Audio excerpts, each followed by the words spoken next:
the Concert Pipeline. I'm Steve Jones. Today on the program, we have Terra Renae. We had a really great conversation. I love diving into her music. She has such passion and energy.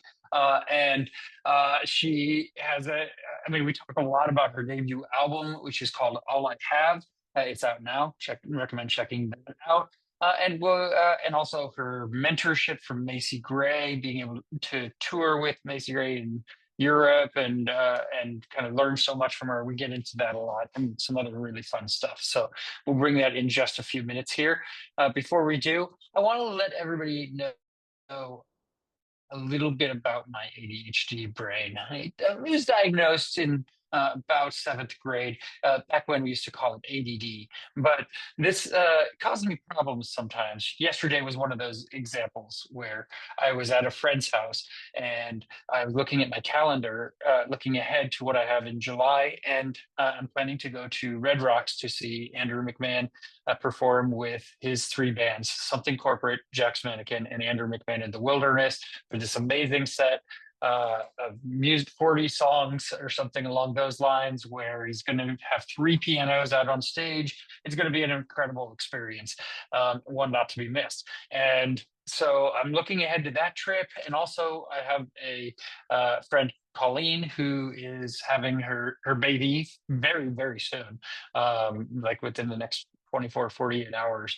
And I'm going to visit her right after that trip with my kids. And so I was looking at the calendar, and it looked like on one day, I was like, oh, okay, my flight back from Denver is in the evening, but also on that same day, I have an Airbnb lined up in Nevada, where I'm visiting my friend Colleen and meeting her new child, and I'm like, that doesn't work. How did I oversee that? I live by my calendar and I'm usually very good at planning, but I must cancel this Airbnb in Nevada because I can't change the flight. It's non-refundable. So let me text my friend Colleen and tell her this date no longer works. We're going to try and come be sooner, as she's having her baby sooner. She's like, nope, you're not. And I'm like, well, okay, maybe afterwards. But I already canceled my Airbnb just to get that out of the way because that is refundable. And then, as I'm after I leave my friend's house, and I'm kind of having this kind of realization, I'm trying to. I realized that I didn't misschedule my late July events. That actually I was looking at my calendar wrong on my phone in multi-day view, which I never use. I only ever look at the single day, one at a time, but I had been looking at multi-day just for upcoming stuff I have this next week, and it looked like it was on the same day. It was not actually scheduled on the same day, so things were actually scheduled correctly, but I had already canceled my Airbnb. But I really liked that Airbnb, and it was close to my friend Colleen's house, not too far away from there, and there's nothing else in the price range I'm looking at in that area. And so I'm like, okay, I messaged the host of the Airbnb and ask if they can reschedule it, because I'm trying to rebook it myself, and it's just giving me those three pesky dots saying it's loading when I'm looking at the calendar for dates available on that Airbnb location. And so it's just not working as I'm driving home and trying to tackle this issue and get my Airbnb back. Well, I get back to the house and I try on Safari. Well, I tried the app, the Airbnb app. I tried the Safari on my phone. Neither worked. So I tried on the Safari on the computer, and I tried in Google Chrome on the computer. Neither of those worked, so I isolated it down to not my fucking issue, as I've used different devices and different internet connections. Call Airbnb support, and the first person pretty much told me to get bent because they said it's probably a network connection. I seem to be able to do it, so try again later. Bye-bye. And then so I'm like, okay, well, that's a stupid answer. Thanks for nothing. But I tried again a little bit later, still no dice. And in that time, I got a message back from the host saying that they could rebook it. And so I called Airbnb back, and I'm like, hey, the first person just didn't give me truthful information. They played it off as if it's my issue. This is obviously an issue with your site and app, and can you help me rebook this? And they're like, uh, they look into it and they're like, huh, it doesn't seem to be available. And so anymore, that someone must have snatched it up in the time that you've been working on this issue. And I'm like, cool, thanks. Okay, bye. Thanks for nothing. But I guess it's gone. It's gone, right? I'll have to figure this out on my own. And I messaged the person as I'm ending that call, and they to say that Airbnb said that it's booked. They said no, it's actually not booked. And so I call Airbnb back up for a third time. I'm like, can you help me out here? Because the other two people were not giving me accurate information. And this person was kind and everything, and said, yes, I will be the one to help you. I will help you get through this. Let me look into it, and let me see what we can do here. I get it. So they put me on hold, and then they come back and they're like, yeah, it's not, it's been discontinued or something. This Airbnb room is not available right now. And I messaged the person and let them know that, and never heard. So I'm done with that Airbnb. It ain't happening. And I just went with a hotel instead. But that's a tap on my ADHD brain. I hope you've enjoyed it. It's a lot of fun for me, so I hope it's as fun for you. Thanks for coming along. All right, let's go ahead and let's bring in Terra Renae into the program. Again, really fun chat. Let's get into it. So sorry. That is a picture of my husband. Oh, no worries, no worries. I figured that wasn't you. I've seen you before, and I've and also I know your name is Praveen, so Like, well, it's 2025. Anything's possible. anything is possible in 2025. That's right. I It's forget that it defaults to his whenever I'm on this computer. Too funny.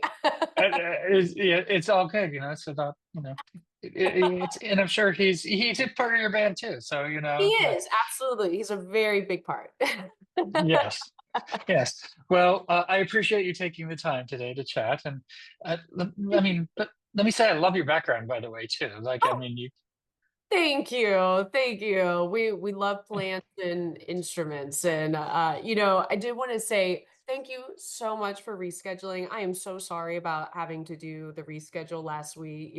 I waited and waited, and I'm pretty sure I had that new crazy strain of COVID, and I could hear like 90% out of my left ear, and I sounded terrible. I'm like, I think we're at the point we Uh, just need to call it because I can't form proper thoughts. it, that makes sense, and it's okay to call it sometimes. Just say, hey, look, this isn't the best time, and we can make it work another time, right? Yeah. So, Well, thank uh, you so much for being flexible. I hated to have to do that. I'm someone who like never cancels, especially being the medical field. It's so frowned upon. So thank you oh, for uh, being so understanding.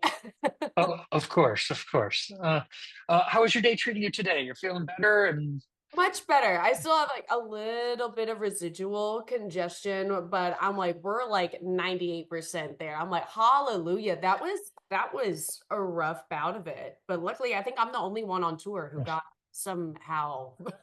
oh, good. Keep it to yourself and don't share it, right? So, Yes, just 100%. Even my husband, like he turned out fine. I'm like, of course it's me.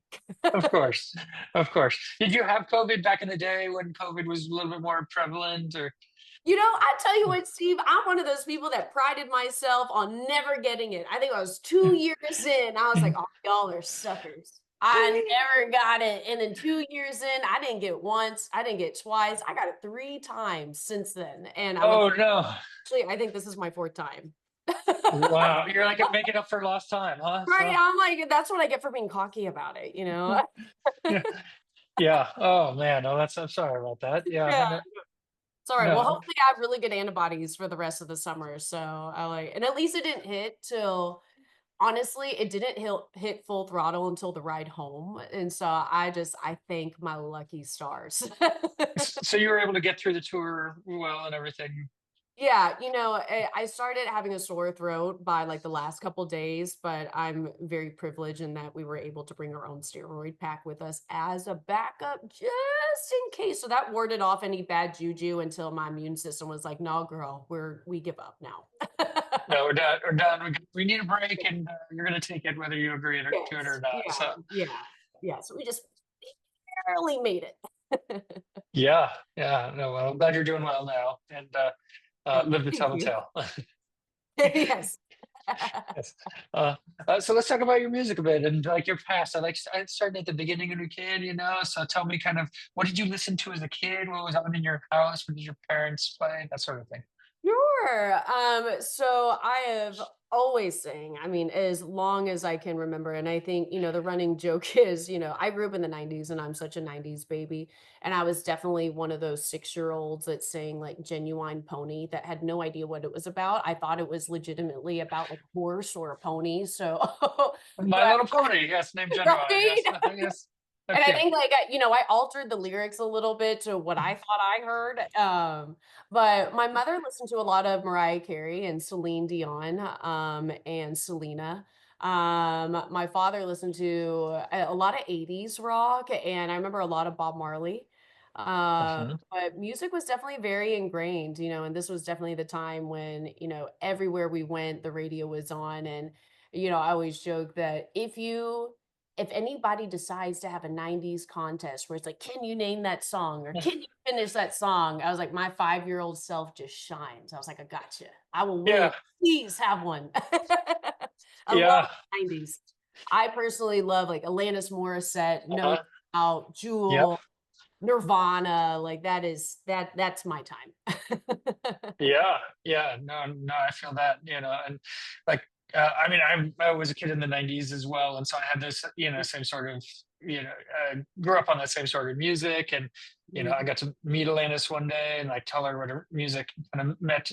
I mean, this was like 20 years ago, but yeah, yeah, and Amazing. I, yeah, and I saw her. I mean, I got to go to this performance she did at a radio station for like 20 people, and I'm sitting like 5 feet from Atlantis, and I mean, but she's playing to 10,000 people. Like, I mean, behind her, it's the same thing. She played. I mean, it was like 4 songs, but it was amazing.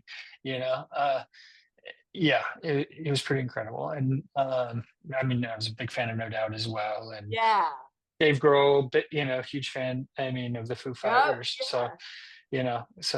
yeah, it's kind of got that '90s thing going on, and I have a friend also who's also '90s, but that's her decade. Like she has this Arrested Development for the '90s, and and never got it past the '90s, but anything in the '90s she could tell you happened. And it's a fun joke that we have. So yeah. Yes, absolutely. I'm like, the 90s is where it's at. I think that's where like we're biased too, because it's like, I'm a 90s baby. And I'm like, that's all you heard all day long. And our little brains like just took in everything, soaked in everything. And it's just it was but in that I'm like music, it was just different back then, It was different. It was different for sure.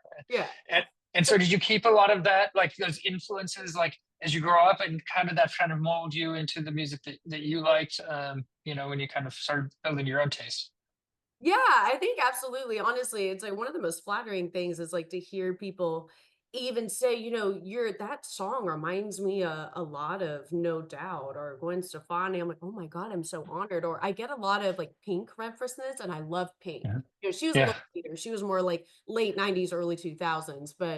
But to hear that and to say, well, that was actually one of my favorite artists. And it's not anything that I purposely did, it's just it's something that organically fell to, whether the sound or these little bits and stylistic choices that they make, I guess just get ingrained in you as an artist. And somehow I deliver little bits and pieces of that too and give little nods back to them. So they say, I don't know, you all be the judge, you tell me. But Y- I like Yeah. to think so. Like what an honor it is to even be compared to them. But I think definitely, especially the authenticity behind it too.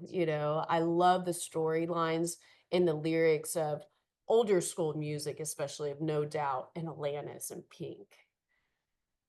Oh yeah. Did you see them live? Also, these 90s artists that influenced you so much. Did you remember ever get a chance to see them live when you were younger? No, I think the No. only thing from the 90s, I was so little back then. So I think the only one that I saw was NSYNC.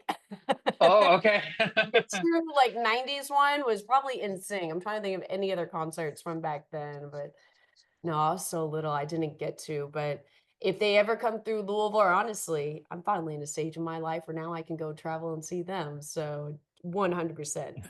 I will go. Yeah. I can. Was that your first concert in sync? Or? NSYNC was my first concert in Louisville, Kentucky at Cardinal Stadium. And did a parent take you? You go with a bunch of friends, or?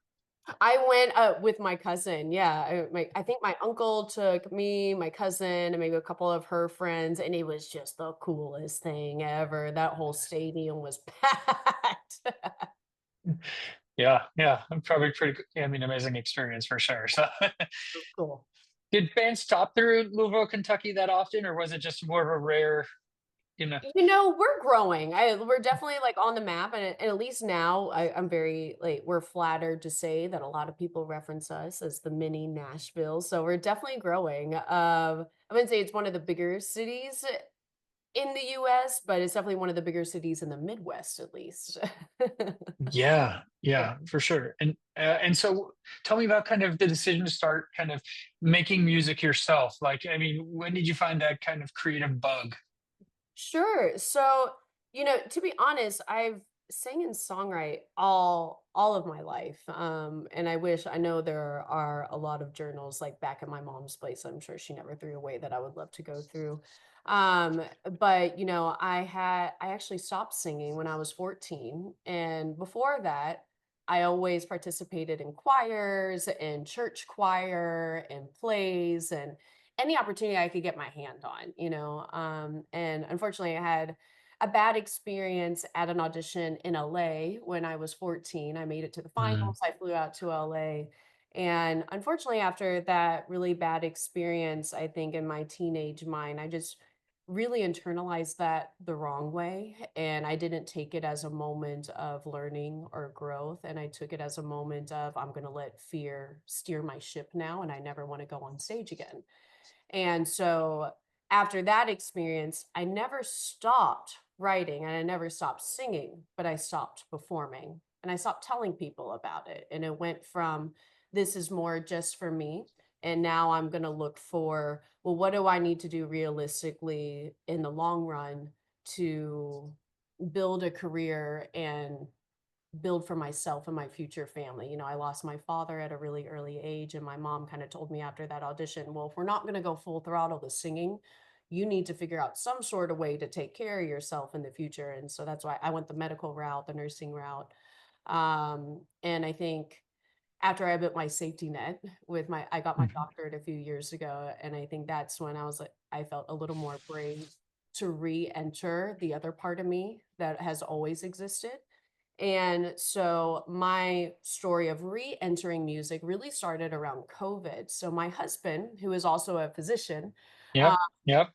but he is a former musician. He was in a band called Christensen. They toured all over the US. They opened for some really prestigious bands. And so in 2019, he came home one day. We were just dating at this point, and he came home one day and he told me that, he gave away a lot of studio equipment.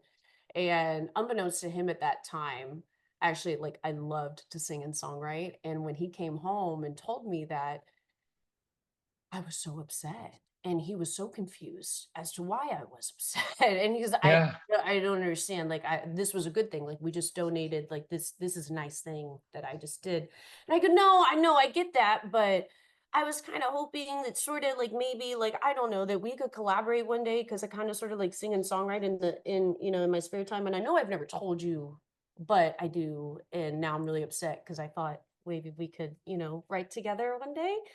And he was like, "What?" He's It like, took him out of left field, huh? Yeah. he's like, "We've literally been dating for 2 years." I was like, "I know, it just, it never came up."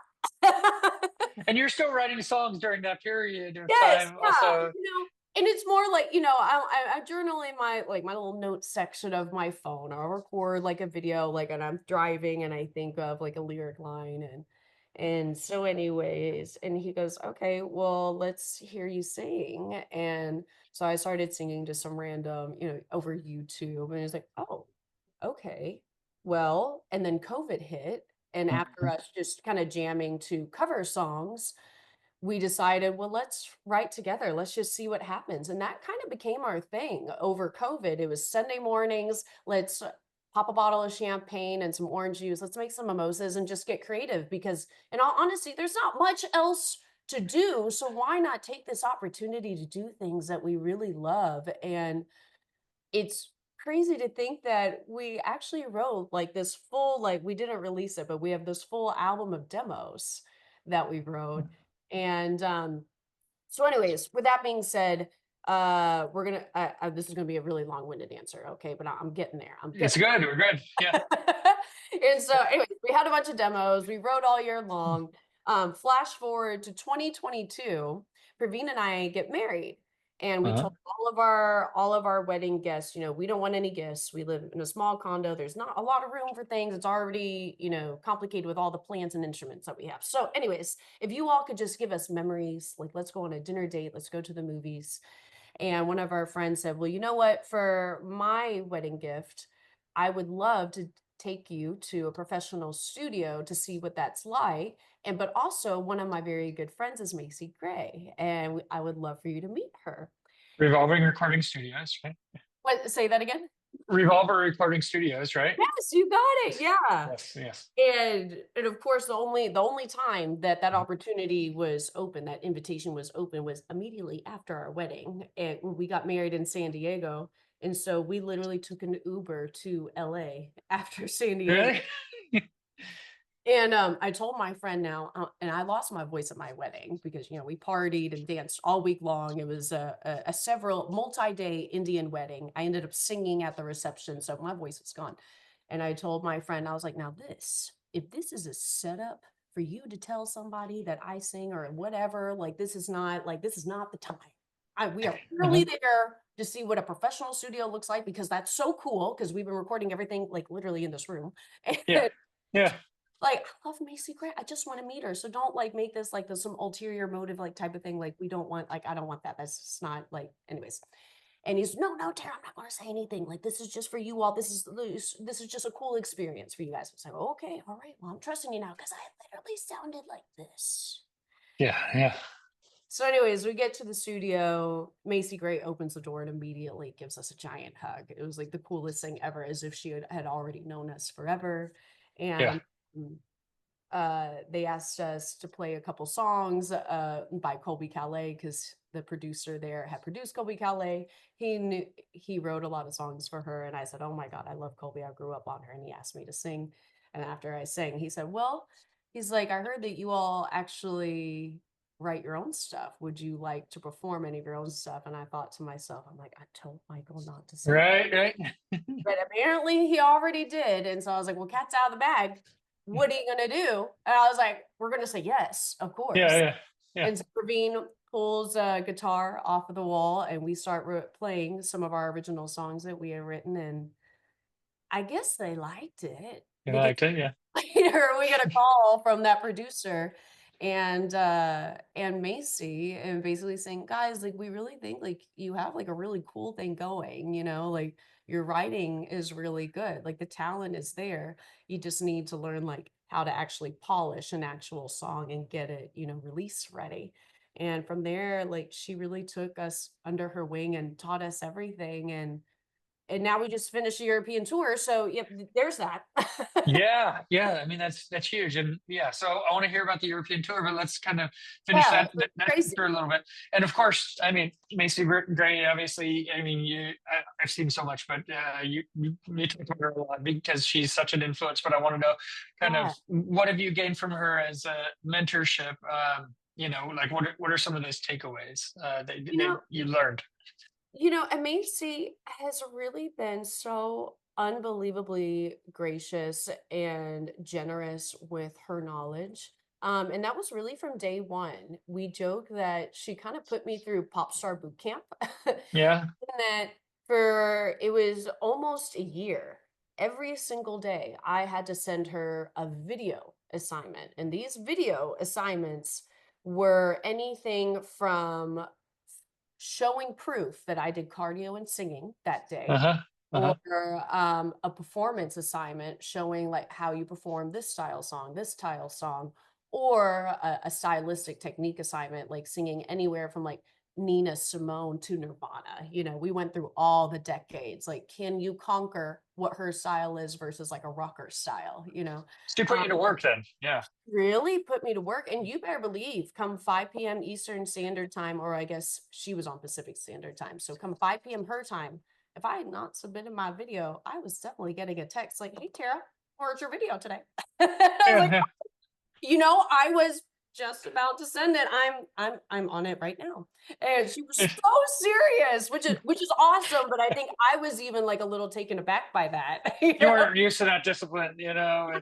Yeah, well, because I was in grad school at that point, and I knew like that definitely need to be submitted, but I didn't realize like we were so serious on this. And, you know, it didn't take very long for me to realize she is very serious, and I will also be very serious. Yeah. And and yeah, she had me submit song ideas, lyric ideas. I mean, she really taught us so much from every perspective, in addition to the business aspect of it too. So I'm so unbelievably grateful. Like we got a speed education in a matter of just a couple of years, thanks to Macy, which is amazing. And then that doesn't even account for the actual studio time when we were in the studio and her teaching us how to let go emotionally, or different writing styles like on the spot, or you know, building harmonies or building ad libs. And gosh, she's an amazing producer too. I mean, I could just Yeah. go on. She is an absolute genius, you know. So it's just I feel so grateful Yeah. to Yeah. Does be she under do? her wing. Yeah, I'm curious. Does she do this for like a lot of other artists also, or what was what did she see in your music or your voice that kind of made her want to take you under her wing? What was it for her? I'm curious. You know, yeah, I'm not sure if there are any or many other artists that she's done this for. I know she has mentioned that this is it's almost like a test to see if how dedicated you are, like if you can complete your assignments and you're really serious, you know. And the moment she kind of put that little birdie in my ear, I was like, oh, challenge accepted, because I am really Yeah. serious. Yeah. And I was like, and I'm a Virgo, and I'm a OCD Virgo. So I'm like, once that assignment is in my notebook, it's coming. Okay. Mhm. Um, but oh, what was the latter half of that question, Steve? Yeah, what she saw in you, like your music specifically, that kind of made her that dedicated to be able to reach out to you like every day, because that's a commitment for her, you know, as well as for you, right? So You know, and I think this is a question that is really suited for her. But I think one thing that I joke about is that whenever we met, you know, I lost my voice and I had a really yeah, raspy voice. she has a raspy voice too. So And I was like, did she like it because it kind of sounded like her voice? But little did she know, you know. And I told her that day, and I said, "Now, Macy," I was like, "this is not baseline. I don't normally sound like." so then you have to keep the raspy voice on for the next year, you know, while you're making, do it No, raspy, more raspier, keep going, I'm like, that's raspy. like the running joke, and I'm like, "Did she like it because it was raspy that day?" I don't know. You know, it's a good question. I'd like to think that I don't know. You know, I really don't know. We need to ask Yeah. her. Okay, we'll bring her on in and Yeah, Macy, Macy, what was it about yeah. to? She's probably gonna be like, "I don't know." No, no, still trying to figure it out. That's Dissonance. why I keep reaching out every day. You know. No, no, it's worked out well for you though. So and you've been able to tour with Macy too, and your European tour was with Macy, right? Yes, Yes. yeah, yeah. Yeah. Tell me about the European tour. Like how was that? What was that experience like, and what were some of your favorite places to play? Oh my God, it was such a whirlwind, you know. I almost like compare it to like planning a wedding, in that you prep and prep. And we started doing auditions for dancers and getting the set ready way back in November of 24, to come out and play for May 2025. And it went by so quickly. I think I was really surprised by how much organization it truly does take to execute something like this. I mean, we were sharing a tour bus. There was at least 14 of us total on that tour. Wow, it's And crowded. accounting for, yeah, stage people, sound people, and then you have Macy's band, you have my crew. And every single day we were somewhere different. It was a really tight schedule. It was very much go, go, go, go, go. Gosh, I think I loved every single city. Every single city had so much good energy, and naturally, because they're all showing up to see Macy, right? I think I was really surprised because by Eastern Europe because I never visited there before. And Yeah. so Latvia, Lithuania, the Czech Republic, and the people there were so unbelievably kind, but their cities were beautiful. And I didn't know much about these cities prior to going there. And I got to take in a lot of the culture, take in a lot of food.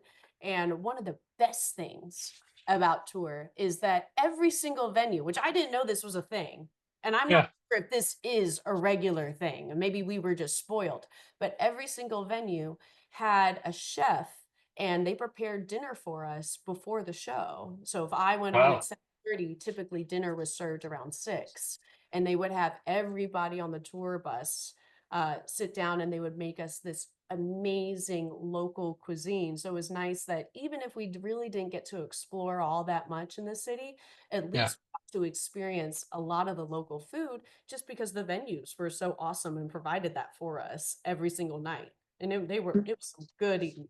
You're like, I can get behind this. We can extend the Yeah. tour. Yeah. I was like, oh, this is wonderful. I was like, dinner is served every night right before we go on. This is great. Don't need to cook. You're not doing hitting the McDonald's Oh, drive-through or anything. yeah. We were so spoiled. Now, I will say we did have a fine array of fast food American style after the show because there just weren't a Uh-huh. lot of places that were open at 10, 11, 12 p.m., 12 12 a.m.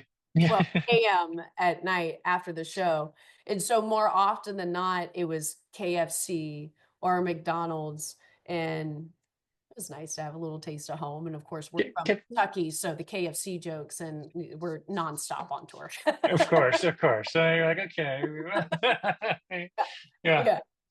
And so since you didn't get to obviously explore a lot on the tour because you're on a bus, you can't really just take the bus over around, different places. And it goes, like you said, it's regimen. You get to the venue, you have the load in, you have all of that, prescribed for you. Like what was it like on the bus touring with Macy and her crew? What was the vibe like? Oh my God, it was so much fun. And for the most part, it was regimented in that we got to sleep throughout the night, which was Mhm. nice. And then we typically got to a city around roughly 10 a.m. every day, give or take. Maybe it was 8 a.m., maybe it was 11 a.m. And we did get to have a couple hours just to go explore. And if Oh, we okay. could find like the old town or the old city, those were typically the ideal spots to go find a cafe or a restaurant and at least get to enjoy for an hour or two what it's like and get a good lunch. But I was really just impressed by the organizational skills by Macy's crew, because what it takes to organize 14 people. Because imagine if we're going on, because sometimes we would travel on that bus for anywhere from 14 to 16 hours. And I think for them, they even traveled up to 22. We weren't a part of that leg. But we would have to stop at gas stations for bathroom stops, gas stops, whatever. And man, making sure that you had a head count, no matter what time of day they had to be so organized. And like, I really give it up to her tour manager, Connor, and everybody that helped manage that entire trip, because that's a lot of people to keep track of. Oh, That's you don't want the almost famous situation of driving off without the lead singer either. So, I was like, can you imagine, especially because some of these trips were 14 hours, like, oh, we just left that person in Lithuania. Well, well, we'll figure it out over here. But yeah. thank goodness that never happened, because they had a very strict schedule and they had everything super regimented. We had this giant text thread with everybody on it, constantly checking in. Here's the bus times. Here's the call times for this. This is when sound check is. Hey, dinner is served at this time. So it was nice just to have that extra reassurance. and that management from her team, because it made our lives so easy.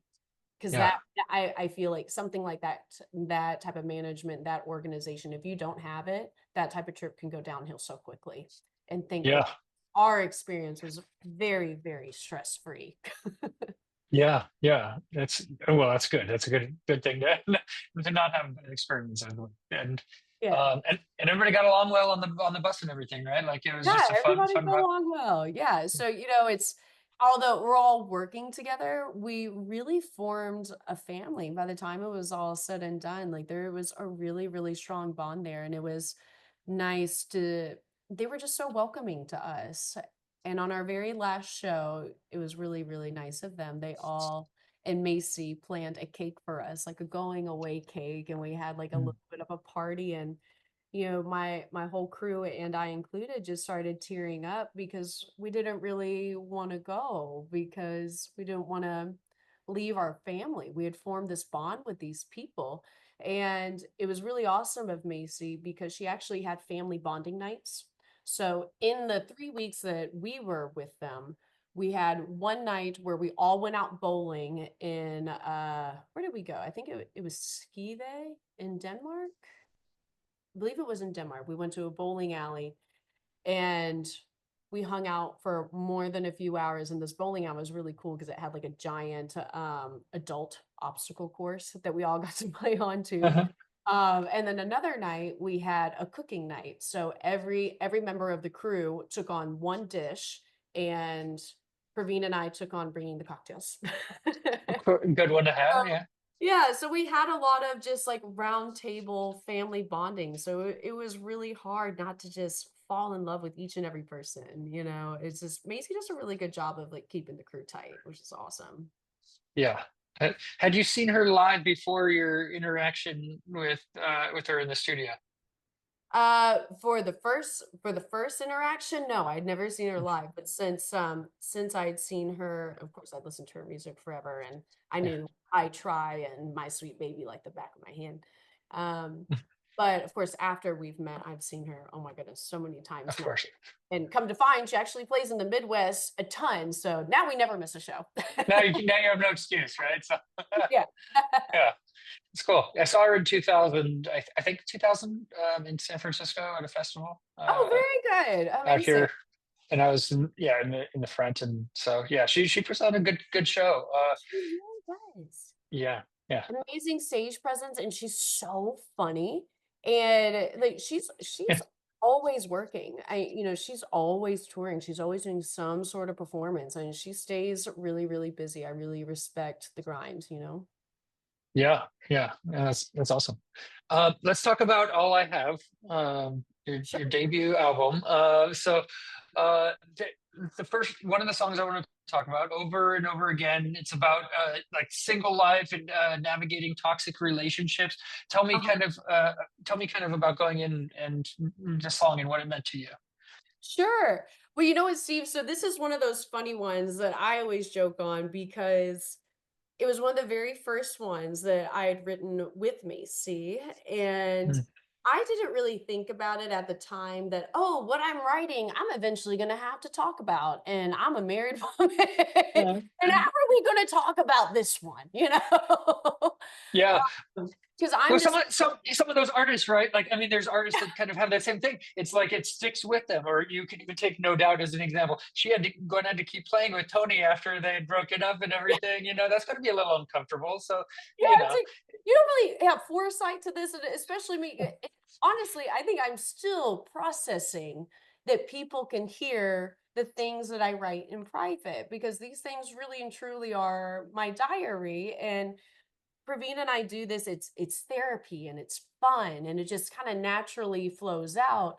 And I'm not really thinking about the other end of this project where, oh, you have to promote this and you have to talk about this. And even though you've been married, but you wrote a single girl song. And I'm like, oh, that's kind of awkward, but it was written on raw emotions. So that song started with a beat that we heard in the studio, and instantly I just heard toxicity. And I was like, this just screams. And it took me back to my single days, and it took me back to this zone of negativity and vulnerability and unsureness. And then over and over again, that was a very instant one. I was like, I'm in something really bad and I'm doing it over and over again. And Praveen Yeah. was in the studio with us when we wrote it. And but I was like, this is what it's about. This is it. And sometimes it's now I'm a little more deliberate in that I'll pull from certain storylines and things that are really relevant to the now. But there are those moments when you hear something and it's like, I just can't get the storyline out of my head. This matches this beat. This is what it is. It's going to be a toxic relationship. Yeah. And it's kind of how that happened. It's just based on true experiences, and hopefully a lot of people can relate to it. But it's still one of my favorite songs and favorite beats from album two. Yeah. Oh, Album for sure. one, but yeah. Yeah, yeah. All I have, it's about leaving your career behind to pursue music. And so, like, tell me about that because that's like a trust fall. So you don't do the medical stuff at all anymore. You're all in on music, right? We're all in Yeah. on music. Yeah. So I got my doctorate degree, oh gosh, not last 2023. And I decided to leave to fully commit to music not too terribly long after I signed on with Macy. And I've just never felt more confident about that type of decision. But also, with that being said, I think having that type of education, that type of background, it does give you a little bit of a safety net to be a little more ballsy with your moves. Because I'm like, at the end of the day, the safety net is there. License is alive and well. And the unfortunate truth is that people will always be sick. And the medical field is a wonderful field to be in because there's so many routes that you can take. If you want to do business, you can do that. You want to do admin, you can do that. You want to do research, you can do that. If you want to go back to patient care, you can do that. But you will always have a job. And I think after I graduated, or at least as I was working towards that, I knew I would complete it.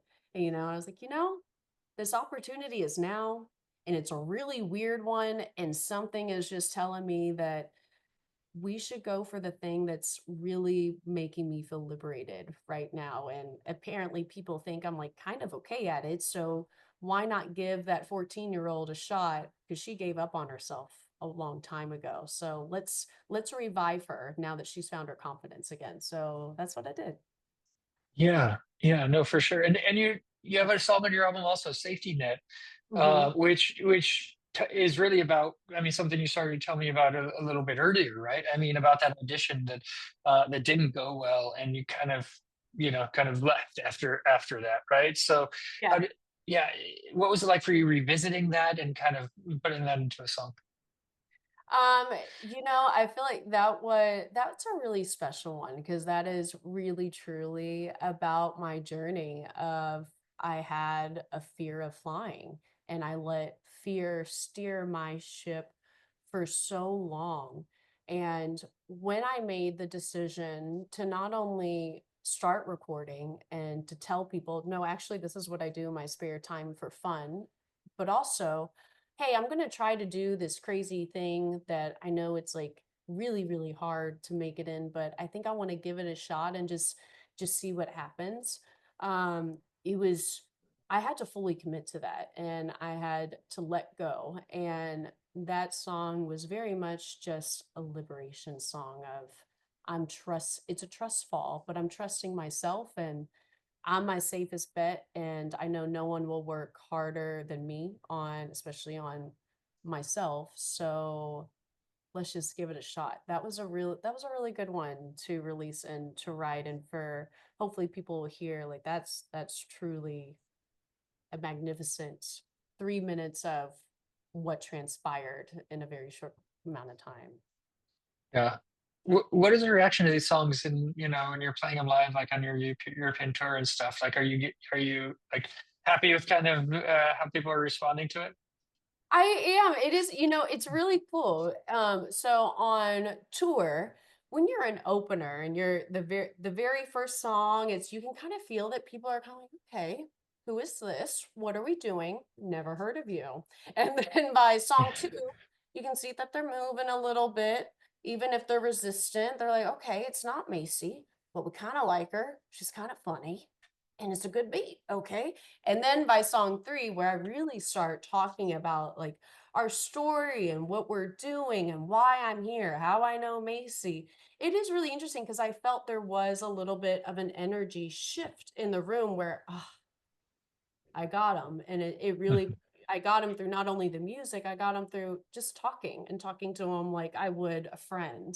And that's when it really got fun because I was letting go and I was being vulnerable. And you really could tell that there was a shift with the audience too, and that they were letting go and they were really accepting. And we got such great feedback from Europe. We sold out of all of our merch. We got 120 vinyls out in Wow. 120 homes, and it was such a good feeling. I mean, even at the merch booth, they have Macy Gray has a variety of fans. You know, we had anywhere from teenagers to some wiser folks that visited our merch booth, and it was nice to have not only the teenagers come up and becoming really tearful after the set and saying, wow, your music moved me, but also we had couples that had been together for 20 years that would say, oh my gosh, I love your story. I loved this song for X, Y, and Z. And it is such a blessing. And honestly, it's just, I'm still healing, but I'm healing people in a different way now. And it just feels right. It feels right. Oh my gosh, it feels like the biggest blessing ever to be able to do what we're doing. Yeah, for sure, for sure. And do you have songs that didn't make it onto the album that you're like preparing for the next album already, or are you just kind of focusing on this moment right now? We do. We do have a few lingering ones that just had a few more loose ends that didn't make it. But with that being said, I still want them out there. So we're still working on those loose ends, and we'll probably release them as singles or maybe another album in the future. But there's they're definitely, I don't want to give up on them. They just weren't ready yet. And I don't like to release a product unless I know it's perfect. So For sure, for sure. One thing that kind of caught me too, and I get this sense, I mean, you talk about obviously the music career as a whole, kind of being an off the wall thing and kind of going against what you had set your mind towards and all the work that you put towards. You were a competitive bodybuilder. I was. Who told you that? I find, you're Terra Renae, I gotta know. So, I know there's a fine array of very flattering photos of me in my 20s online. so tell me about this. Okay, so I actually got into bodybuilding because I was a former runner. So I did track and cross country from, I don't know when they allow you to start doing that, but the moment they could let me, I want to say it was maybe second or third grade. And I did Wow. that all through elementary school, all through middle school, all through high school. And then come college, I was more academic based, but I still did every race I could get my hands on, every mini marathon that I could get my hands on. And I started having a lot of knee problems.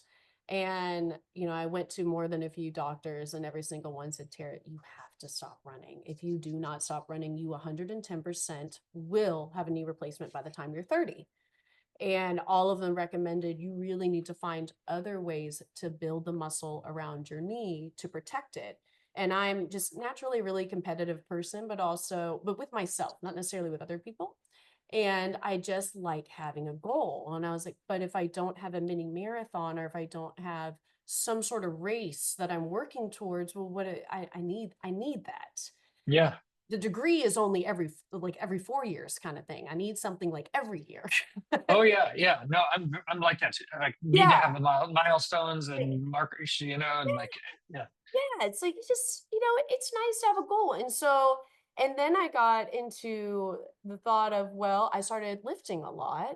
And at the gym that I lifted a lot of bodybuilders were there. And I was like, oh, well, that's kind of cool. And to learn a little bit more about nutrition and how you utilize food as your fuel. And it really becomes very strategic in what you eat and the timing of you eat and the frequency that you eat in order to achieve a certain goal, and whether that's the tone or whether that's to build muscle or whether that's to shred. And I found that so unbelievably interesting. And in addition to that, I got to be on stage, which it's like I always loved doing that, whether it was modeling, whether it was singing, or whether it was, bodybuilding. I got to be like do something that was kind of on stage that made me feel like, oh, like I'm doing something that's kind of cool. But in addition to that, I learned a lot. The amount of education that I got from that experience is just invaluable. But I also got to find a goal to achieve that protected my knees. Yes. Yes, that's good. Yeah, my knees are still terrible, but we haven't had a knee replacement yet. You're pushing it back, right? So We're pushing it back, And so again, another running joke is I wear pants on stage, and everybody's like, "Why do you always wear cargo pants? You never wear like anything else." And I'm like, I'll lift up my pant legs. I'm like, it's because I got knee braces on, y'all. you're My like, there's a bad reason. old knee braces, but man, these cargo pants, we can still move in them. Get out of the groove, and yeah, exactly. And Yeah, just put on the good show, right? yeah. Yeah. That's awesome. So what is the summer? Do we kind of want to know what does the rest of the summer look like for you? And I mean, do you have more shows here in the United States? What are we doing? Sure. So I'm very happy. We haven't announced it yet, but I guess, there's no time like the present. We did get asked to jump on Macy's American tour. So we are, Oh, oh, yes, we're solidifying dates. So to be confirmed, but we will be on a few of her American dates, which is just it's such an honor to be asked to come back. So now I'm just reviewing videos from Europe and seeing what I can tweak, what we can do better, and we're going to bring it bigger and better for the US.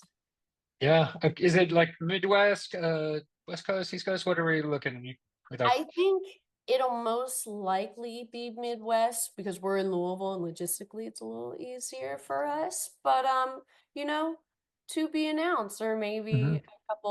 a couple other shows outside the Midwest that we'll announce soon.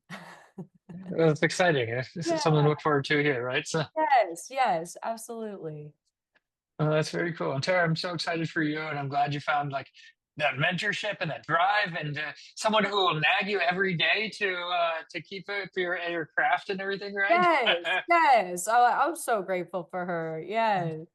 Yeah. Yes, very cool. Well, I hope Thank you have a good rest of your day, Tara, and yeah, you. congrats on everything that's happened so far, and hopefully we see you out on the West Coast here sometime. Thank you, Steve. Thank you so much for having me. And yes, please keep in touch. And again, thank you for rescheduling me. I really appreciate your flexibility, man. That was my interview with Terra Renae here on Concert Pipeline, and that takes us to the final segment on the program, the music news.